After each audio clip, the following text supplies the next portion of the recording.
How are you doing, copywriters? The first sentence is gonna be critical.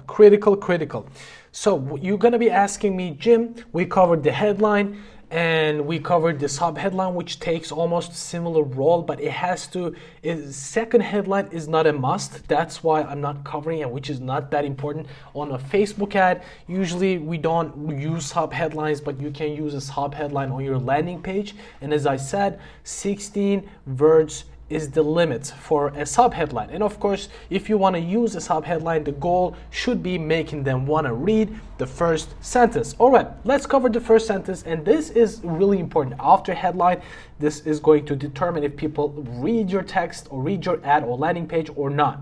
So make each sentence short, but headline even shorter. Let's see some examples. Losing weight is not easy. Right? It's not clear. It's people want to read. Okay, so what is easy then? Or is there any easy way? Or is there any trick that he's gonna sell me? Right? They've wondered. What we want is we want them to read the rest of the copy. So when a person sees this, it's you against the computer. When a person reads that, they'll be like, let me read what he's talking about. I'm kind of intrigued. I'm kind of curious. It's easy. What is easy? Let me read the next sentence, right? It had to happen. They go, what had to happen? What is this, right? They're even more curious now. They're gonna read. Hats off to IBM. So what did IBM do? It had to do something. That's why the advertiser was writing about it, right? Or on your landing page. So you see a pattern here, right? It is short and it is almost incomplete. Almost incomplete, right? I give you an example, and of course, after this, you will have a really good understanding about this. But there is a really important thing about these first sentences. What is the goal? In the first sentences, we want to use the first sentence as the head of a locomotive. As you can see, here's a big locomotive. But what we want to do is we want to actually use the first sentences as the head of the locomotive, is the controlling train. The whole copy will be controlled by this, the first head of the locomotive, right? So we're going to make it incomplete, so the users, the readers, will have to jump on the previous locomotive to see what's going on. We want to complete the whole train. Imagine your copy as a whole train. If you give the features and benefits in the first sentence, it is an incomplete. Usually it looks like in real life, this is the first head of locomotive, and you say, yeah, this is $25 and you get XYZ. On your Facebook ad, if you write that, bam, that's just the head of locomotive running by itself. You're not carrying any weight, you're not carrying any goods, products, nothing. People are not going to be intrigued to read it, and they're not sold. Unless it is a super bargain, let's say an iPhone being sold at like $100, the brand new iPhone. Unless that's the case, you're not selling them anything expensive. It's impossible. They're not hooked. They're not sold yet. You cannot sell them. You have to think of your whole copy as a locomotive. And as I said, this controlling station is your first sentence. Always keep it short and people want to read more. Let's look at why I'm saying this.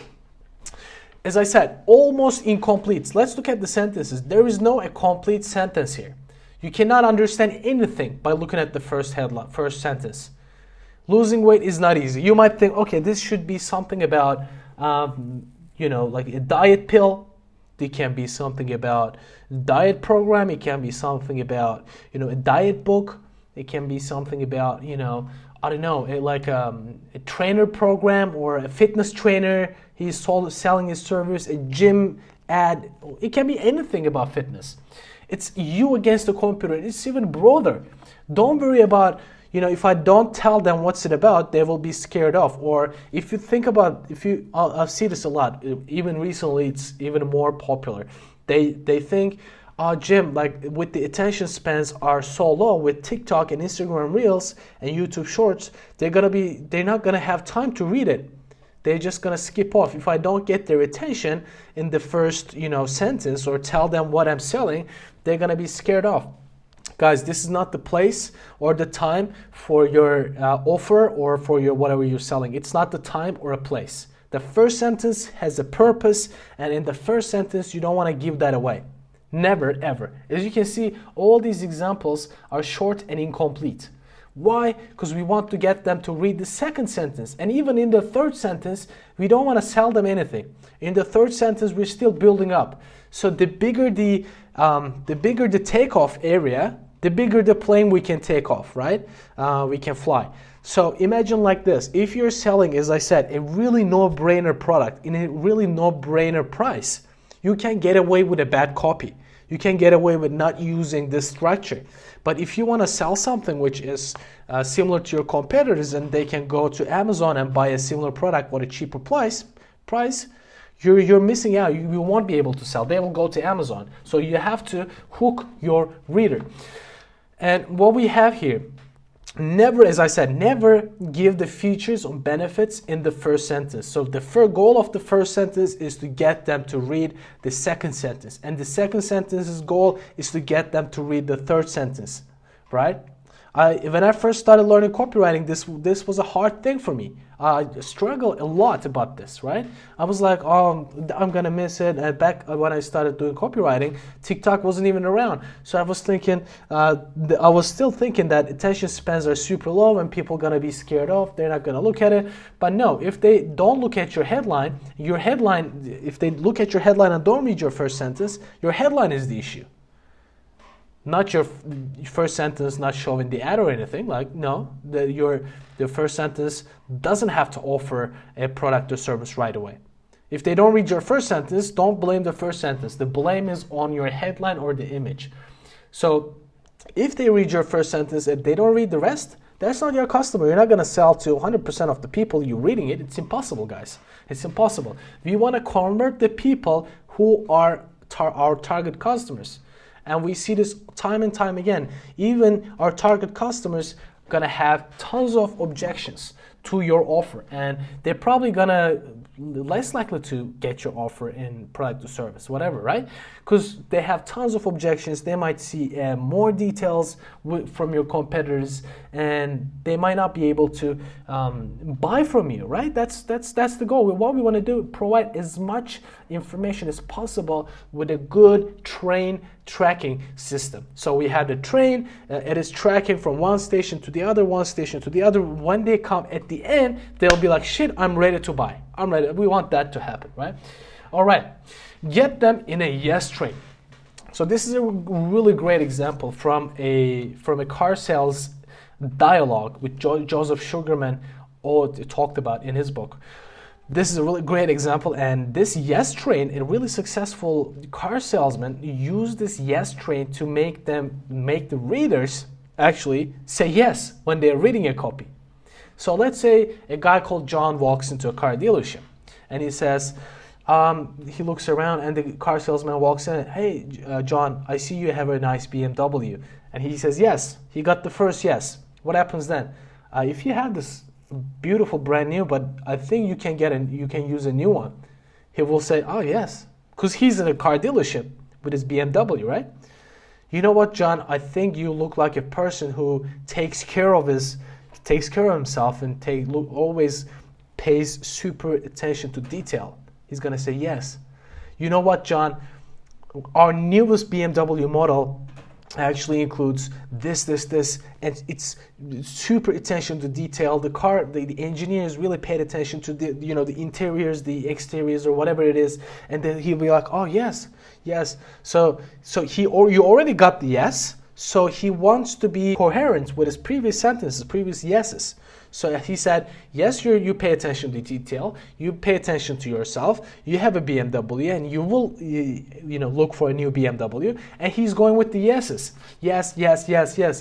So what ends up happening is, of course, you're not going to magically say, do you want to buy this product? And he walks out with BMW. No. You get them into the yes train. When they're in the yes train, they're less likely to jump off your copy. That's the important part. So once you get them into the yes train, so let me give you an example. You can do this in everything, in any type of product or service. Let me give you an example. You will understand it way better. Here's my landing page for a digital marketing course that I did. You can see my headline here, run ads like a pro in 7 days, almost guarantees a certain thing, and they know what's it about. Become a certified digital marketer. It gives them a different type of feature and product, which is not ideal, but I put it in here, which the headline can be changed for sure. Not the best, but look at what I did here. The main purpose I'm showing you this is look at the first sentence and the second sentence. Not satisfied with your current salary. They're gonna say yes, I'm not satisfied. Let's look at the second headline. Want to switch careers? Yes, if they're not satisfied with their current salary, they will probably want to switch careers, right? If they don't want to switch careers, I lost the customer here. And my main goal with this copy is to go after people who want to switch careers and want to earn more money. And then I will introduce, as I said, my answers are, it's not your fault, and I'm comforting them. What I'm doing here is, not satisfied with your current salary, I want them to give me a yes. If they don't give me a yes, I lost the customer there, right? So you can use this in, like, let's say back in the days, they were doing this yes train method face-to-face. But a lot of big copywriters, Joseph Sugarman is one of them, he's using the yes train. But always, it is not a must. It is a technique that you can use to introduce in your first page. First sentence. As you can see, I used it in my first sentence. Not satisfied with your current salary. When they read it, they'll be like, "What the hell is this? Let me read what he's gonna try to sell me." But as I said, the headline gives this away. So I would change this headline. With this current knowledge I have, that is not ideal. That is not that compatible with this first sentence.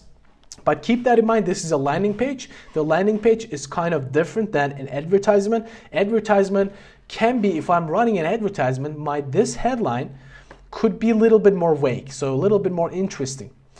There's self-interest, but no curiosity, just self-interest. Here, self-interest, no curiosity. I could have maybe introduced more curiosity when I'm running this as an ad. That's what I would change if I was running this as an ad on my advertisement. But on the landing page, it's a different story. But let's look at this again. I want to underline this yes train method.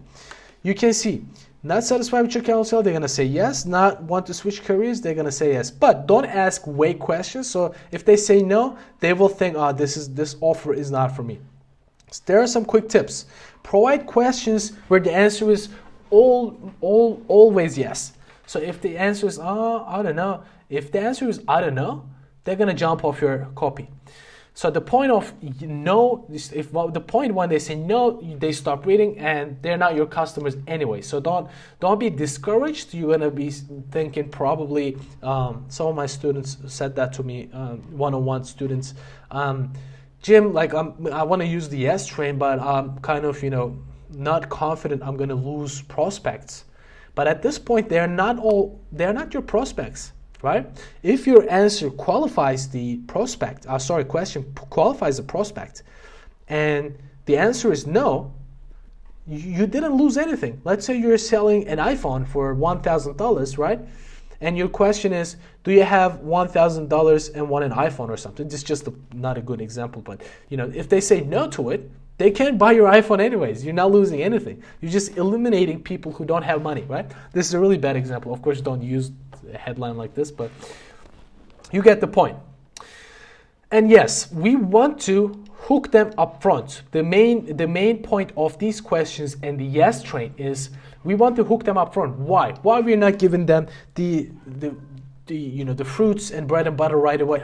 Get this course, this modules, 5 modules, 20 hours of learning material. Why? Because we want to hook them. So once we hook them, if they read 25% of our ad or landing page, there is a high chance, like 90% chance, 90 to 70% chance, and this was a proven and studied data, they read the whole entire text. That's why the first sentences, and there are a lot of tricks like yes trains and questions and incomplete sentences, is once they read 25% of our text, of our ad, they will read till the end. And what does that mean? We give them testimonials, we give them call to action, we give them our offer, we give them why our offer is better than our competitors, bam, bam, bam. And at the end, they buy. All right, see you in the next one.